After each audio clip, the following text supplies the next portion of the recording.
था गोद में। आज इंदल कुमार को इतना भागा तब ठीक है मामू जी की जगाते हैं। ए मामू जी, ए मामू जी,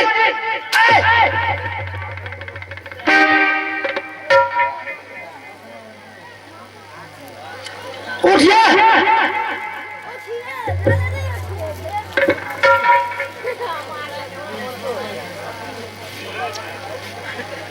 इंदल कुमार सिंह को जगाइए, सुबह हो चुका है, घर चलेंगे। अरे रात हमारा हमें जागे। हाँ, हम तो थक गए हैं, तुम जा करके जगो। क्या हम जगेंगे? अरे देवान रे, अरे जोड़िए, अरे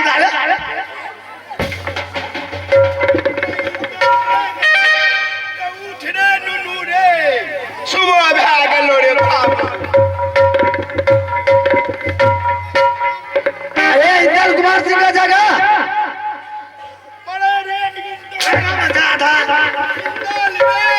उठ रे नुनू। घुस गया है।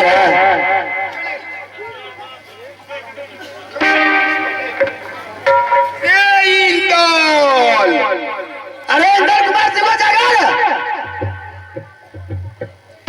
जोरी इंदल तो है।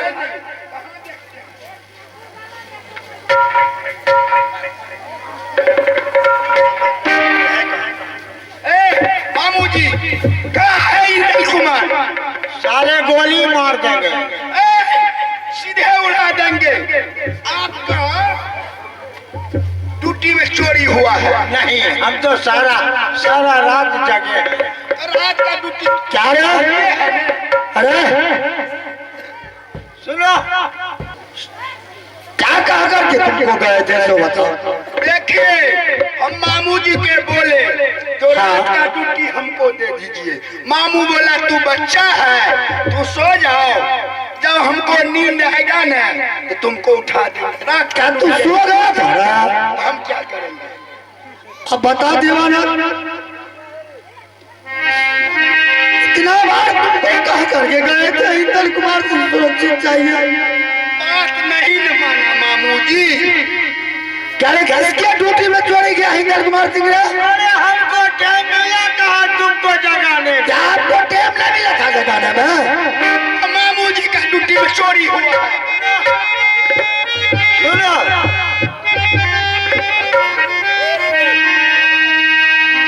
क्या रे? हाँ जी, क्या मामू जी के ड्यूटी में चोरी गया है? आकर गौटा कर दीजिए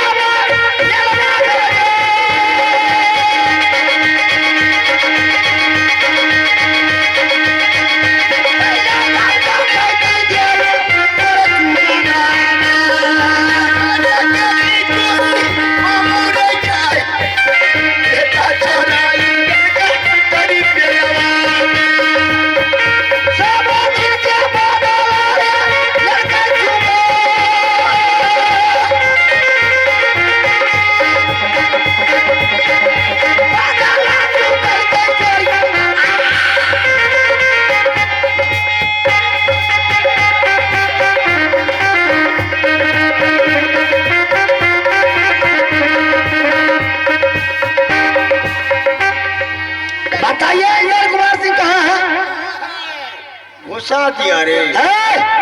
निकाल भी देंगे। सुनो, ये रात का मौसम है, थोड़ा हमको अभी मेला में होगा। क्या अभी मेला में होगा इंदल कुमार से? एक रोज के मोहलत लाओ, इंदल कुमार को पकड़ करके साले कारोबार के लिए मोहलत देंगे। आप एक रोज के मोहलत खोज रहे हैं? कैसे होगा यह तुम बताओ, अभी मेला में होगा। 1 मिनट के लिए नहीं होगा। कैसे होगा? जब आप भाग जाइएगा तब क्या होगा? हम भागने वाले। अरे जमाना, अरे ये ना भाग करके पंजाब चला जाएगा रे। घर पर तो बूढ़ी मामी है, एकाएक हमला बोल देंगे, हमला बोल देंगे, जला देंगे घर तुम्हारा। ठीक है निकालिए। तुम लोग आराम करो हाँ और हम जा रहे हैं पता करने के लिए। तुम निकालिए मामू जी, निकालिए फटाफट। हाँ निकालिए। ठीक है, हम जा रहे हैं।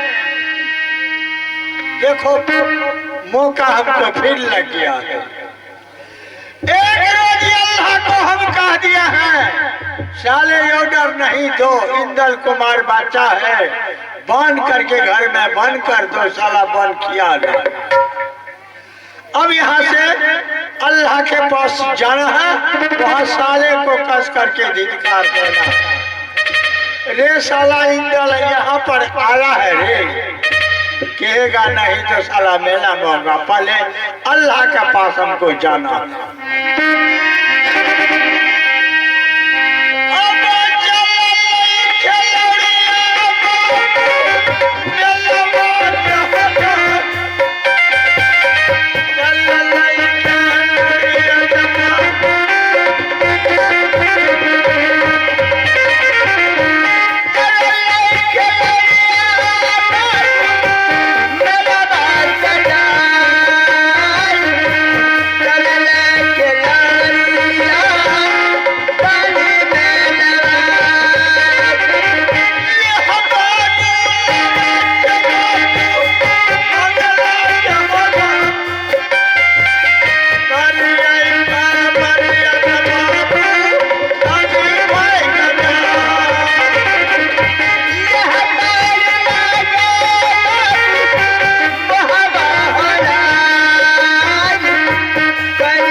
सबको देखते हैं रे साला इंदल कुमार कहाँ है रे? मामा जी इंदल कुमार से तो ले गया मेला घुमाने के लिए। मेला में नहीं है। है कहाँ बाबा में? तुमको तो एक रोज पहले कह दिए हैं। अच्छा ये टीका नहीं दिया वहाँ इंदल कुमार जगह बेइज्जती नहीं होगा। काहे हम तो एक रोज पहले कह दिए साले को नहीं मानेगा घर में बंद कर दो। कहाँ है बंद? तुम किया क्या मामा जी मेला में हो नहीं है क्या? कहाँ पर है? यहाँ है जी नहीं।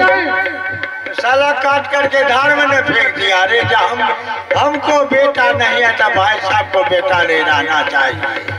क्या काट को फेंक दिया धार में? तो यहाँ कहाँ पर है? आप देखे हैं? नहीं हम तो नहीं तो देखे। फिर बोल रहे काट को फेंक दिया धार में। यहाँ कहाँ है? यहाँ तो नहीं है वहाँ भी नहीं है। तुम जा करके पूछ लो। यहाँ जाएगा तो तुम पूछ लो। जब शक बात होगा तब क्या होगा? तो मैं कसम खा के मेरे सामने बोला है उसको जलवा के हाथ हम सिकरी फाड़ खींच लेंगे अपने हाथ से। जाओ तुम लोग आराम करो जाओ। और भैया बोल रहे बताओ नहीं बोला। अरे भैया बोल रहे बताओ नहीं बोला। अरे भैया बोल रहे बताओ कहीं से भैया का ये बोल रहे।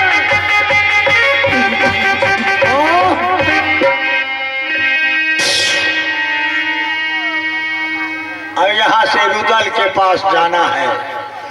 रुदल को कहना है मेला से तो भाग गया, महाराज चला गया। तुमको भाई साहब आने के लिए नहीं दिया, जा करके भाई साहब को भेज दो और फुसला करके मेला से रुदल को भगा देंगे। अपना 14 कोस का मेला है, मेला में छिप जाएंगे, साले को तो फांसी होना ही। अब यहाँ से मेला जाना है रुदल के पास।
क्या मामू जी इंद्र कुमार सिंह मिल गया है?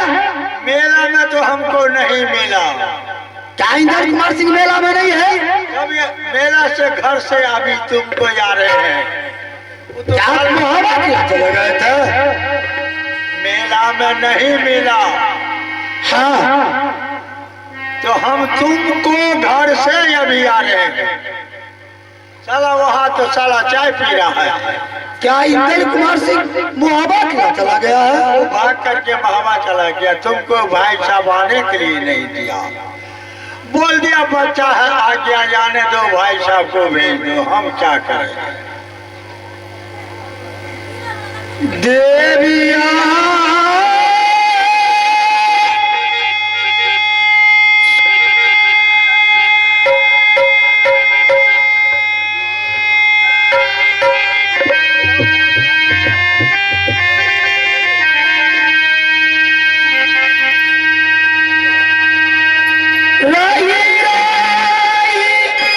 जिया देवी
करके भाई साहब को भेज दो, क्या होगा? तो ठीक है मामू जी, हम तो गड्ढा में चली गए हैं, लेकिन आप मेरे साथ चलिए। अरे चलो न रे। ठीक है। अरे भैया बोल करे परमान पूरा भैया।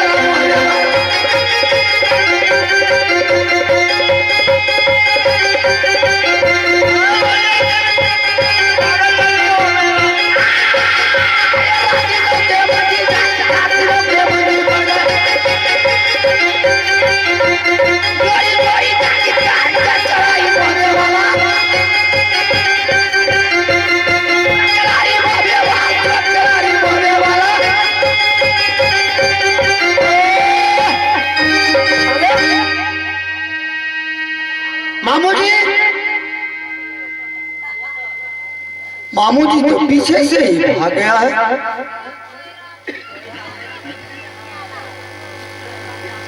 आ गई धोखा बाजे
होगा खिलाने आया। ठीक है भाई साहब को आवाज देते हैं, भाई साहब को सारा हाल बताएंगे। इंदल कुमार सिंह मोहवा खिलाया है, सच सच ही भाई साहब बता दे। भैया यार सुनो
मेला का समाचार ठीक है भाई साहब। आप अपना मोहल्ला किला का बताइए। आप लोग सुनिए इनके ध्यान से, इनका समाचार मैं पूछा क्या मेला का समाचार है, इन्होंने क्या बताया? क्या मेला का समाचार बिल्कुल ठीक है? आप लोग ध्यान सुनिए, क्या मेला का समाचार बिल्कुल ठीक है? जी हाँ। और मेरा भी समाचार बिल्कुल ठीक है, आगे बताओ। भाई साहब और इंदल कुमार सिंह घर पर है। हर्षवार की है। अरे तुमने क्या पूछा, क्या समाचार है मेला का? तुम क्या बोला? आहवा नहीं बहुत चाहता देवी रुदल की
भाई साहब जब इंदल कुमार सिंह ने आया है मोहम्मद किला, अच्छा तो इंदल कुमार सिंह होगा अवश्य मेला में। मेला में? जी हाँ ठीक है। एक रोज के लिए आप मोहलत दीजिए, इंदल कुमार सिंह को खोज करके हम ला देंगे। ठीक है, मैं एक रोज मोहलत मेरे तरफ से मिला, तुम खोज के लाओ, यही ना? ठीक है ना? हाँ ठीक है, तुम आदेश है, तुम एक रोज मेरे से खोज के ला। अगर नहीं मिला इंदल कुमार सिंह, तुम सोच लो का परिणाम क्या मिलेगा। खुश रहो।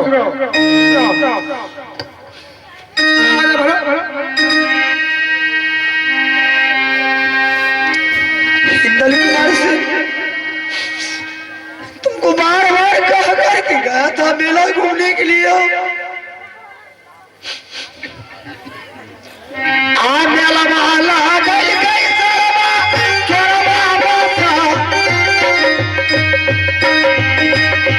मेला वाला गई ना गई, चोरवा बसैला गई।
कितना बार ई मेला में न पता कर दिया है। आई मेरे साथ बहानाबाजी करता है। इंदल कुमार को लावेगा कहाँ से?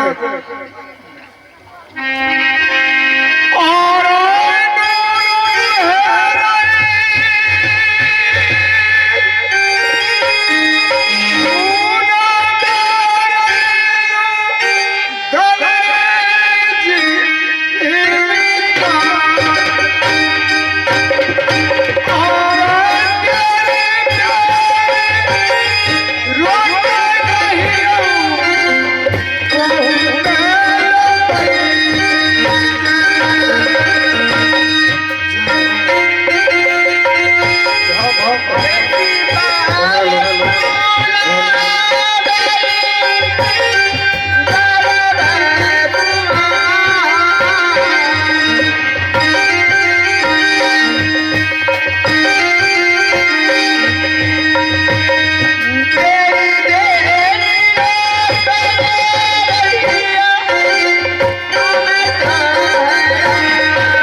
पूछ रहे हो? क्या बात है बोल। इंदल कुमार सिंह तो मेला में नहीं है। क्या इंद्र कुमार सिंह? आप बताओ, आप लोग ध्यान से सुनिए, सुन जाओ। मामा जी पहुंचा। क्या मामू जी को हवा खिलाया था? मामा जी पहुंचा 16 तारीख को महापा। जी हाँ। आए भागे, तुम क्या ताक रहे हो? इंद्र कुमार सिंह कहाँ है? मैंने देखा मामा जी इंद्र कुमार सिंह के मानो ले जा घुमाने के लिए मेला शिवपुर का। अरे देखो ले गया धार और अपने हाथ से रुदल काट के धार में फंसा दिया है। मैं इसमें तो पहुंचा, हमने को तलवार उठा दिया।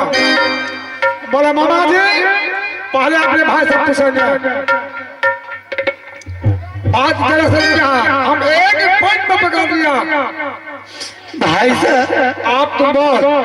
यह बताइए जिस इंदल कुमार सिंह के लिए अपना हिसाब आधा राज बेच करके पढ़ाए लिखा, अच्छा जिस बाबू के लिए दूध मिश्री उठौना किए थे, यह बताइए इंदल कुमार सिंह को हम काट देंगे। तुम ये बताओ, तुम्हारा डर से था कमता है। रावण क्या बोला कि हमारा डर से खास कमता, लेकिन उनका भाभी जो खड़ा हुआ तो एक धनुष ने टूटा। तुम क्या बताया कि मेरे डर से धरती कमता है, एक रोज में मोहलत मिलना चाहिए। तुम ये बताओ मिला कहाँ मेला में? आप कहाँ गया? मेला में तो नहीं है। तो फिर कहाँ गया इंद्र कुमार सिंह? पीछे जवाब दे। आहो रामा रलिया भैया बेटा भाग्य जा।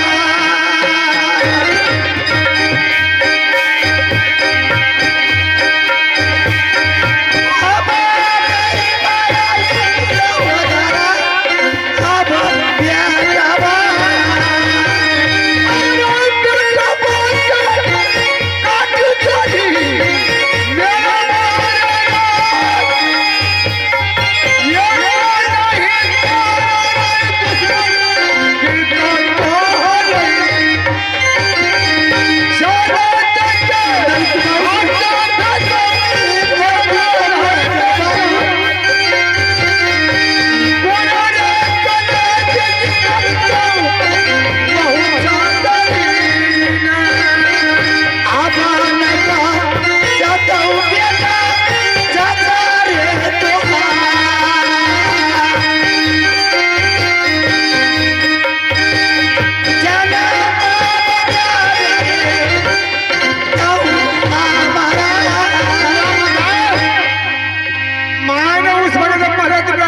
तुमने कसम खाया अगर इंद्र कुमार सिंह नहीं मिला तो तुमको अपने हाथ से मैं फांसी खींचेंगे। जी हाँ। हाँ बता कहाँ इंद्र कुमार सिंह? और ये नहीं जलाल तुम भाई पढ़ के रहने थे, ये बस्तर जहाँ ये बस्तर तुमने सीधे घर दे और जलाल जाए तुमको भेजेंगे। क्या भाई साहब हम जलाद के हाथ भेजिएगा? नहीं, उदय सिंह जलाद के हाथ नहीं जा सकता। तुम्हारा सादा सच रहेगा। आपके हाथ हम मरने चाहते हैं। हाँ, अपने हाथ कैसे मारेंगे? मुझे थाना का बनवा गया जगह। जैसे तू हत्या मेरे बेटे को हत्या किया है लेकर के धार में, वैसे जला जा भरवा के हम जंगल में हत्या करवा देंगे। तुम्हें बता। हाँ देवी सुना बेगे काली साथी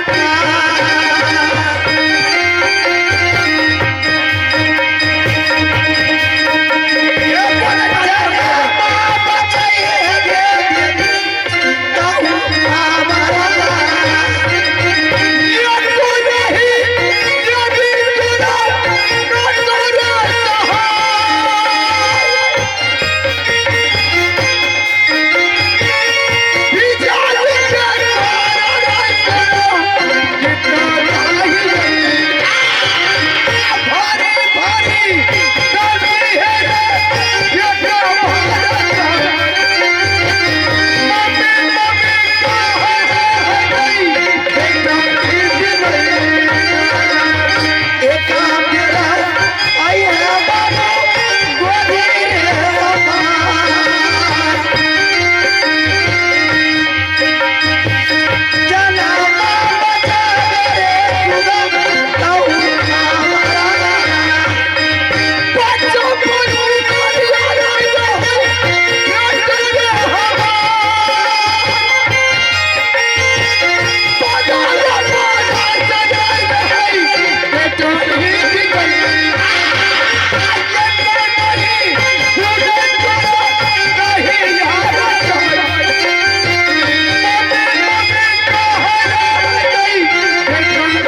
भाई तो हम लोग कोशिश करें। आपका दिया हुआ है बस, क्या आप पूछ सकते हैं? तुमको समझ आता है क्या? तुमको लगता है हाँ लगा। आओ का खिलमा रजा भैया हमारा कहना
तुमने हाथ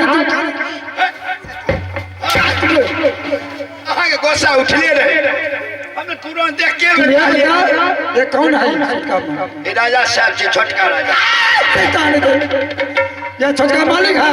तब की भेले? की भेले तुम पता नहीं है? न ये लेगा मेरा घुमा के इंदल कुमार सिंह को। अच्छा, और एक एगो लड़का है और काट को फंसा दिया है जो हमरा नहीं है बेटा, उनको बेटा नहीं रहना चाहिए। बाप जुलूम भए गेलै यौ, एहन नहीं होना कि महा जुलूम से जुलूम भए गेलै। और इतने तुम सुन ले, मेरे साथ की कसम खा है। अच्छा, इनको मैं बांटता हूँ, तुम लेगा जंगल। अच्छा, और ये करे जी का तुम्हें संभाल, अगर तुम घूस में तुम छोड़ दिया, हाँ, तुम सुन ले, अगर तुम घूस में पैसा में छोड़ दिया तो बाल बन जाए जितना है बाद बन में, हाँ, और खोद घोसला में बन जाए, जला को मार, जैसे फौसा हमारा जला को मार देंगे। ठीक है, हम नहीं छोड़ेंगे, मार देंगे। अभी नहीं, हम मानते हैं। बहुत उदय सिंह जलाद के हाथ नहीं जाएंगे। क्या जलाद के हाथ नहीं जा सकता। जलाद के हाथ नहीं जाएंगे। नहीं, आपके हाथ से मरना चाहता हूँ उदय सिंह। जैसे ने तो अपने सामने से बगल में मारा है, वैसे मैं अपने हाथ से हाथ लगा देंगे जंगल में जाकर के। आओ फिर नहीं भी लगा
और यहाँ नहीं मारना।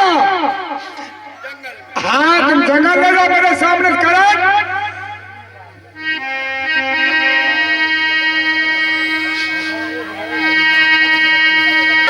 क्या आओ या नदी क्या कुछ नहीं, मैं जो बोल रहा है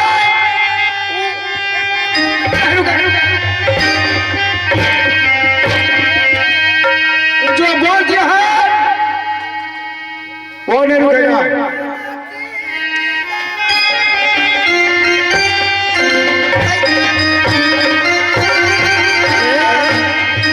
तुम ये राजा हर जगह बिक गया, लेकिन उनका साथ नहीं बिगड़ा, तू पीछा पीछा हुआ। तो वैसे तुमने जो मैं बोल दिया है वो नहीं छूटेगा। मैं पीछा जो हो जा, लेकिन मेरे सर में मिलेगा। एक मेरा मिली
से मिलवे जुलवे।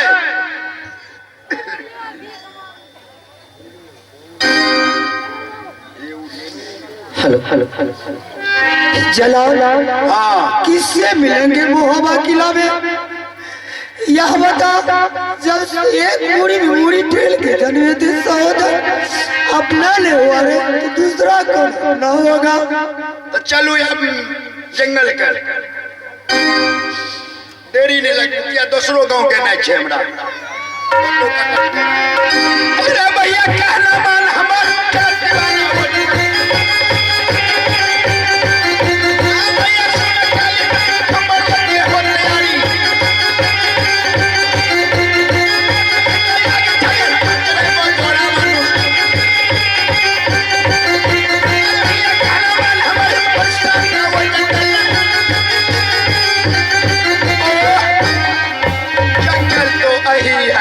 जो देवी देवता को सुमराना है सुमर लो, और 1 2 3। जलाल, यह बता तू कितना नमक मेरा खाया है? नमक तो खाया जरूर, महाज देखा मालिक क्या सब बोला। जो छोड़ दिया तो बाल बच्चा जो है घोंसला में बंद करके आग फूक देंगे, सभी को जला करके मार देंगे। हारे काला जोड़ी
सुनू ओ कहने बादने से जमने बतियावे छे इना वो ए देखियो आहा जे कहे छे जान छोड़ देले हाँ की कल करे बड़का मालिक जब छोड़ दली जान से मार देबो रात से निकाल देबो कहू बात सच है जलाल नहीं कह के रे हाँ ठीक है